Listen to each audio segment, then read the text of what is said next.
Hello guys, నేను మీ RK. Welcome to RK on track 6 YouTube channel.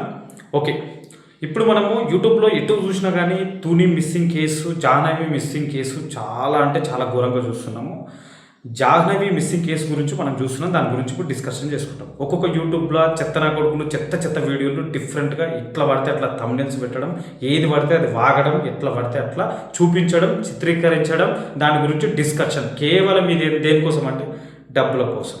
Okay, Jahnavi అసలు miss అయిపోయి దాదాపుగా మనకు 14-15 రోజులకు కావస్తుంది, అవునా? ఒక 10-15 డేస్ దగ్గరికి అవుతుంది. ఓకే, జాహ్నవి అసలు ఆ పాపకు ఏజ్ ఎంత అంటే దాదాపు 2.5 నుంచి 3 సంవత్సరాల వరకు. పోనీ ఎగ్జాంపుల్గా ఒక 3 సంవత్సరాల వయసు ఉన్న పాప, వాళ్ళ నాన్న ఇంటికి తీసుకొని వస్తాడు. ఇంటికి తీసుకొని వచ్చిన తర్వాత ఒక వ్యక్తి బండి నడుపుతుంటాడు, తను వెనకాల కూర్చుంటాడు, పాప మధ్యలో కూర్చుంటుంది. తీసుకొచ్చి ఇంటి దగ్గర వదిలేస్తాడు. వాళ్ళ అమ్మకి అప్పచెప్పిన తర్వాత తను వాళ్ళ నాన్న, జాహ్నవి వాళ్ళ నాన్న తోటలోకి వెళ్ళిపోతాడు. తోటలోకి వెళ్ళిపోయిన తర్వాత ఏమవుతుంది, ఒక 2-3 మినిట్స్ తర్వాత పాప ఏడ్చుకుంటూ అట్లే తోటకు వెళ్ళిపోతుంది. వాళ్ళ అమ్మ ఏమనుకుంటుంది, అక్కడ పాప ఆడుకుంటుంది కదా, సో అండ్ సో అని చెప్పేసి లోపలికి వెళ్ళిపోతుంది. తోటలోకి వెళ్ళిపోతుంది. పాప తోటలోకి ఎంట్రీ అయిపోయిన తర్వాత ఒక 1 or 2 మినిట్స్ తర్వాత తన వెనకాలనే డాగ్ కూడా వెళ్ళిపోతుంది. వాళ్ళు పెంపుడు కుక్క ఏదైతే ఉందో ఆ పెంపుడు కుక్క కూడా తనతో పాటు వెళ్ళిపోతుంది. వెళ్ళిపోయిన తర్వాత అసలు పాప ఎక్కడికి వెళ్ళింది, సో ఏంటి, తోటలు ఎక్కడ ఉంది, ఒకవేళ ఏమైనా ప్రమాదం జరిగిందా, ఏమన్నా కొండ చిలువ లాంటిది, ఏమన్నా ఫైతాన్ లాంటిది ఏమన్నా తిన్నదా, ఒకవేళ ఆ కుక్క చంపేసిందా, కుక్క తిన్నదా, లేకపోతే ఇంకా బయట నుంచి ఏమన్నా మృగాలు లాంటిది. ఒక ఫారెస్ట్ ఏరియా, తుని అనేది ఒక ఫారెస్ట్ ఏరియా కాబట్టి ఆ 40 ఎకరాల తోటలో ఆ పాప ఎక్కడ పోయింది ఏంటి అనేది ఎవరికి తెలియదు. ఒకటే సీసీ కెమెరా ఎంట్రీ అదే, ఎగ్జిట్ అదే కాబట్టి ఇంకెవరికి తెలియదు. సో మెయిన్ రోడ్ కూడా బయట మెయిన్ రోడ్ ఉంటుంది, అదంతా సెకండరీ. ఇప్పుడు ఒక పర్సన్ వచ్చేసిండు, ఏమని చెప్పిండు, ఒక యూట్యూబర్ వచ్చేసిండు, ఏమని పెట్టిండంటే పాప ఒక వీడియో తీసేసారు, ఆ వీడియో పాప నీళ్ళలో ఉంది అని ఒకటి పెడతాడు. ఇంకొక జ్యోతిష్యుడు వచ్చేసి ఏమని పెట్టిండంటే, ఒక జ్యోతిష్యుడు వచ్చేసి ఏం చేసిండు, క్షుద్ర పూజలు అంటే పాపతోని క్షుద్ర పూజలు చేసిరని చెప్పేసి ఒక జ్యోతిష్యుడు చెప్పిండు. తర్వాత పాప సోమవారం రోజు వస్తుందని చెప్పేసి, ఆదివారం రోజు వస్తుందని చెప్పేసి ఎవడు పడితే వాళ్ళ వ్యూస్ని పెంచుకోవడానికి, రీచ్ని పెంచుకోవడానికి అడ్డమైన మాటలు, పనికిమాలిన మాటలు మాట్లాడతారు. ఓకే, ఒకవేళ జాహ్నవిని ఒకవేళ ఆ తోటలో ఏదైనా ఒక మూలకు అంటే 1-2 గంటల తర్వాత వాళ్ళ నాన్న 2 గంటల తర్వాత వచ్చేసిండు, జాహ్నవి మిస్ అయిపోయింది లేదు అని చెప్పి బోరున వాళ్ళ నాన్న తోటలోకి ఎంటర్ అయిపోయి మొత్తం 4 మూలల అదైపోయింది. అసలు యాక్చువల్గా ఒక పర్సన్ బాగా నిర్మానుష్యమైన ప్రాంతంలో బాగా అబ్జర్వ్ చేయండి. 1 కిలోమీటర్ దూరంలో ఎవరైనా ఏడుస్తున్నట్లు, భయపడినట్టు ఏదైనా సౌండ్స్ వినిపిస్తే చాలా సింపుల్గా వినిపిస్తుంది. అంటే పాప అక్కడ ఏంటంటే మిస్ అయిపోయింది. పాప తోటలో నుంచి మిస్ అన్నా అయిపోవాలి. ఒక తోట కూడా భయంకరమైన తోటనా కాదు, అదొక ఫామ్ ఆయిల్ తోట కాబట్టి భయంకరమైన తోటనా, అందులో ఏమైనా జంతువులు ఉంటాయా కాదు, అలాంటివి ఏమి ఉండవు. డాగ్స్ కూడా అంత అటాక్ చేయడానికి కూడా డాగ్స్ కూడా లేవు, వెనకాలనే ఒక కుక్క పోయింది. సో ఇవన్నీ ఉన్నాయి. అక్కడ ఇంకెవరైనా తోటలో పనిచేసే వాళ్ళ మీద ఏమైనా అనుమానాలు ఉన్నాయా, అది తీసి వాళ్ళ మీద చేయాలి. ఇంకోటి, పాపను క్షుద్ర పూజలు చేయడానికి కూడా తీసుకుపోయారని చెప్పేసి కొంతమంది ఒక జ్యోతిష్కుడు మాట్లాడారు. అటువంటిప్పుడు చిన్న లాజిక్ దిగి, క్షుద్ర పూజలు మరి చేయనికి తీసుకుపోయినప్పుడు మరి ఆ పాపను క్షుద్ర పూజలకు తీసుకుపోయారని చెప్పిన జ్యోతిష్యుడిని ఏమని అడగాలి, అలా పేరు. ఒకవేళ తోటలో ఉన్నవాళ్ళు ఆ పాపని ఏమైనా తీసుకుపోయారా క్షుద్ర పూజలకి, లేకపోతే ఇలా ఫ్యామిలీలు ఉన్న వాళ్ళు, వాడు ఏమంటాడు తెలుసా, పక్క తోటలో ఉన్న వాళ్ళు కాదు బయట ఉన్న వాళ్ళు ఎవరో తీసుకుపోయారు అంటాడు. ఎందుకంటే ఆడికి తెలియదు, బొచ్చు కూడా తెలియదు ఆడికి. సింపుల్గా లాజిక్గా నేను చెప్పేది ఒకసారి మీరు క్లారిటీగా అర్థం చేసుకోండి. క్షుద్ర పూజలకు తీసుకుపోయారు, ఎవరు తీసుకుపోయారు, వాడిని కూడా తీసుకుపోయి పోలీస్ స్టేషన్లో కూర్చోబెట్టి 4 దన్ని అడగాలి. నీకు ఎట్లా తెలిసింది ఇది అంటే, క్షుద్ర పూజలు చేయడానికి ఏదైతే ప్రాసెస్ ఉంటుందో ఆ ప్రాసెస్లో తోటలో ఒక 4-5 మంది ఉన్నారు కదా, వాడా, లేకపోతే ఆ బండి నడిపేండు చూసినా ఒకవేళ వాడా, లేకపోతే వీళ్ళు స్టార్టింగ్ ఏమైంది, మాకు ఒక కార్ విషయంలో మా రిలేషన్తో గొడవలు అయినాయి, లేకపోతే వాళ్ళ, ఈ ముగ్గురు మీద ఫోకస్ చేయాల్సి ఉంటుంది. ఒకవేళ రోడ్డు మీద వచ్చే వెహికల్స్ ఎవరైనా తీసుకుపోయారా, అది. ఇవి క్షుద్ర పూజ వాడిని ఈ క్వశ్చన్ చేయాలి, ఇది వాళ్ళ క్వశ్చన్ చేయాలి. ఇంకొకటి, అసలు తోట ఓనర్ ఎవడో కూడా వాళ్ళకే అర్థమవుతుంది.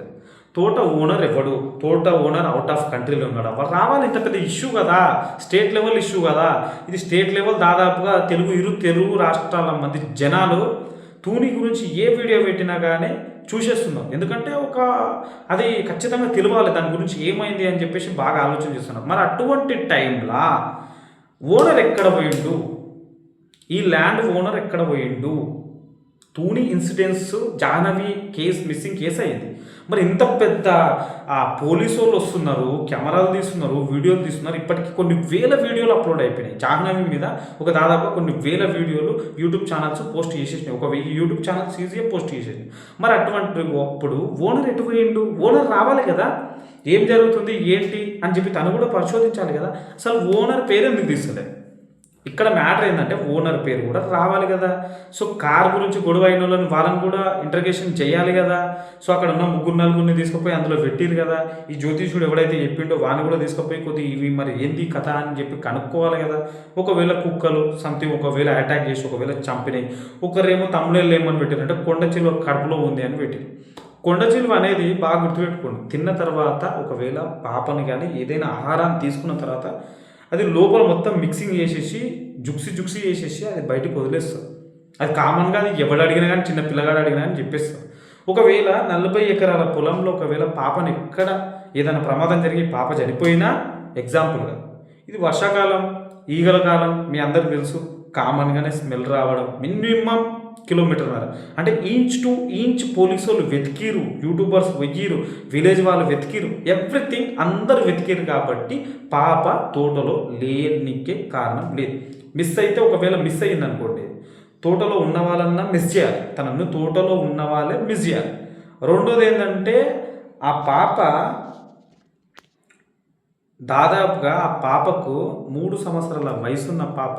మనం ఒక్కొక్కసారి గుర్తుపెట్టుకోండి, ఇంటి నుంచి మెట్లు దిగుతుంటేనే చాలా భయపడుకుంటా చాలా జాగ్రత్తగా దిగుతాం. అటువంటి పాప ఆ రాళ్ళు గుట్టలను ఎక్కి గుట్టల మీదకి 4 కిలోమీటర్ల పైకి పాప ఎక్కుతుందా? దిమాగ్ బుర్ర సెన్స్ నాలెడ్జ్ ఉండాలి కనీసం. ఎట్లెక్కుతుంది చెప్పండి, ఎట్లెక్కుతుంది చెప్పండి. మీరు ఆలోచన చేయండి, కొద్దిగా నాలెడ్జ్ ఉండాలి, సెన్సు బేసిక్ నాలెడ్జ్ ఉండాలి, అవునా? ఒకవేళ తీసుకపోయింది ఎవరైనా ఆ పాపని కిడ్నాప్ చేసి అనుకుందాం. కిడ్నాప్ చేసి ఏడబెట్టుకుంటారు, ఇంట్లో పెడతారు. పాప ఏడవదా? అమ్మ అని ఏడవదా? నాన్న అని ఏడవదా? ఫుడ్ పెట్టిరు నవ్వుకుంటూ చేసుకుంటూ ఉంది అనుకున్నాం. ఈ పాప తెలియని ముఖం ఎవ్వరు లేరు. జాహ్నవి అనే పాప తెలియని ముఖం ఎవరు లేరు. పక్కింటోళ్ళు లేకపోతే ఎదురింటోళ్ళు ఎవరమ్మా రెగ్యులర్గా ఇంటికి వస్తారు. ఆ పాపను ఒకవేళ చూసుకుంటే ఇంట్లో నన్ను ఉండాలి, లేకపోతే ఫారెస్ట్లో నన్ను ఉండాలి. కానీ ఒక్క పూట అన్నం తినకపోతే, ఒక్కరోజు అన్నం తినకపోతే మనం స్పృహ తప్పి పడిపోతాం. కానీ జాహ్నవి ఒకవేళ మిస్ అయిపోయి ఇన్ని రోజులు తినకుండా ఉంది అంటే మాత్రం మ్యాక్సిమం చనిపోయే ప్రమాదాలు ఎక్కువగా ఉన్నాయి.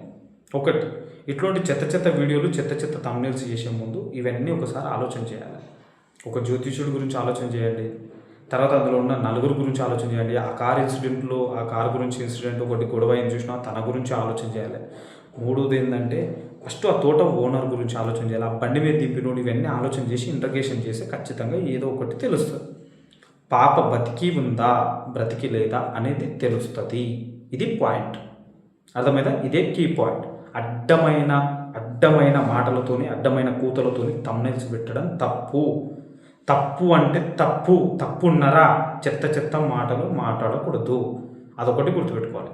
దానికి ఫ్యూచర్లో ఏదో ఒక రోజు నువ్వు ఖచ్చితంగా దానికి చెప్పాల్సిందే. అదొకటి గుర్తుపెట్టుకోండి. అడ్డమైన మాటలు మాట్లాడకండి, ఏవి పడితే పెట్టకండి. ఉన్న కంటెంట్ ఉన్నది ఏది మాట్లాడాలనుకుంటున్నారో అది మాట్లాడండి. చెత్త థంబ్నెయిల్స్ పెట్టి జనాలకి చెత్త తీసుకుపోవడానికి ట్రై చేయకండి. ఇక్కడ పాయింట్ ఏంటి, ఒకవేళ కిడ్నాప్ చేస్తే ఎక్కడికి తీసుకుపోయారు అదొకటి తెలుసుకోవాలి. ఇది ఇక్కడ కావాల్సింది. ఒకవేళ పాప చాలామంది చనిపోయింది, కొండ చిలువ తిన్నది అది అంటున్నారు కదా, ఓకే తిన్నది అనుకుందాం. ఒకవేళ పాప చనిపోతే అదే ఏరియాలో స్మెల్ వస్తుంది 100%. అదే ఏరియాలో సో ఏదో డౌట్ఫుల్గా ఉంటుంది మనకు, అదొకటి గుర్తుపెట్టుకోవాలి. ఎందుకంటే పోలీసు వాళ్ళు కూడా పిచ్చోళ్ళు కాదు. ఎందుకంటే పోలీసు వాళ్ళు కూడా దాదాపుగా ఇంచ్ టు ఇంచ్ చెక్ చేసారు, అర్థమైతే ఇంచ్ టు ఇంచ్ ప్రతి చెట్టు నుంచి ప్రతి గుట్టను చెక్ చేసారు. కాబట్టి పాప తోటలో ఉండడానికి ఛాన్స్ లేదు. మ్యాక్సిమం బయటికి ఎవరైనా మిస్సింగ్ చేయాలి, ఇవన్నీ ఆలోచన చేయాలి. దీని గురించి ఫోకస్ చేయాలి, ప్రతి ఒక్కరి మీద ఫోకస్ చేయాలి. ఇంటోల మీద కూడా ఏదో కాల్స్ వచ్చినాయి అన్నారు కదా, ఆ కాల్స్ నెంబర్స్ ఎవరి, ఆ 15-17 మిస్డ్ కాల్స్ ఎవరి అది చూడాలి. ఆ బండిని కూడా చెక్ చేయాలి, చెక్ చేస్తేనే తెలుస్తుంది. ఇది జాహ్నవి కేసు. సో మన ఛానల్ని లైక్ అండ్ షేర్ సబ్స్క్రైబ్ చేసి సపోర్ట్ చేయండి. Thank you very much. అందరికీ జై హింద్.